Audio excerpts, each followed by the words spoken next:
میں آپ سے سب سے پہلے مستنصر صاحب جاننا چاہوں گی کہ یہ بتائیے کہ نبی پاک اسپیشلی ان 10 راتوں میں بہت زیادہ عبادت کرتے تھے، بہت زیادہ اہتمام کرتے تھے اور اپنی جو یہ راتیں تھیں ان کو بیدار رکھتے تھے، جگا کے زندہ رکھتے تھے۔ تو ہمیں ان راتوں میں اسپیشلی کون کون سے ایسے کام ہیں جو کرنے چاہیے اور ابھی تک لوگوں کو شاید مے بی نہیں بھی پتہ ہو، تو آپ کے ذریعے پتہ چلے گا۔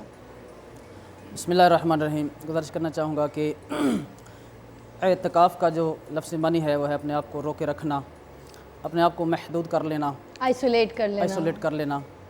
ایک ہے اعتکاف اور ایک ہے رہبانیت۔ جی، رہبانیت سے جناب رسالت مآب صلی اللہ علیہ وسلم نے منع فرمایا ہے ٹھیک۔ کہ اپنے اہل و مجھے عیال اس کا سے مطلب کٹ آف سمجھ نہیں آیا۔ میں بتانا چاہ رہا ہوں۔ رہبانیت مطلب ہے کہ اپنے بچوں سے کٹ آف ہو کے، گھر سے کٹ آف ہو کے آپ جنگل میں چلے جاؤ اور وہاں پہ اپنے خدا کو یاد کرو، خدا کو راضی کرو۔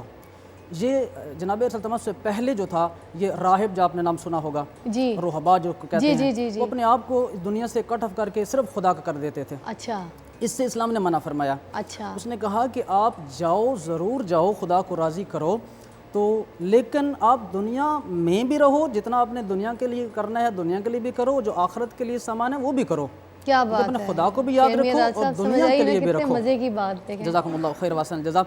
اب میں سمجھتا ہوں کہ اعتکاف، میں اپنا شارٹ ورڈ میں بتاتا ہوں۔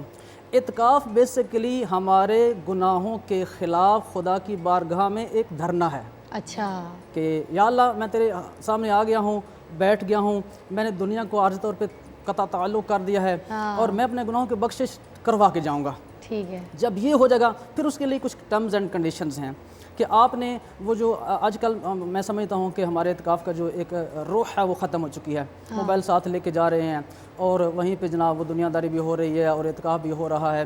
یہ نہیں ہونا چاہیے۔ اچھا، تو موبائل تک الاؤ نہیں ہے۔ دیکھیں میں سمجھتا ہوں کہ جب آپ دنیا سے قطع تعلق ہو گئے ہیں کچھ ایام کے لیے۔ اچھا، اگر موبائل کو اس طرح سے یوز کریں کہ اس میں کوئی صورتیں پڑھ رہے ہیں، کوئی عبادت یا کوئی قرآن پاک پڑھ رہے ہیں، کوئی ایسی تعلیمات لے رہے ہیں، تو پھر ٹھیک ہے کیا؟ ایسی ڈیوائس ہے کہ جس میں آپ صرف خدا کے حضور نہیں رہ سکتے۔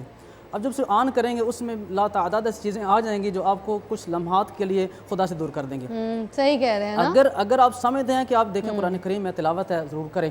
ایک آیت پڑھنے کا ثواب ان ایام میں ایسے کہ جیسے آپ نے ایک قرآن ختم کر لیا، ایک آیت پڑھی، عام دنوں میں آپ نے قرآن پڑھا، ان ایام میں ایک آیت تلاوت کی، ایسے جیسے آپ نے پورا ختم قرآن کر لیا۔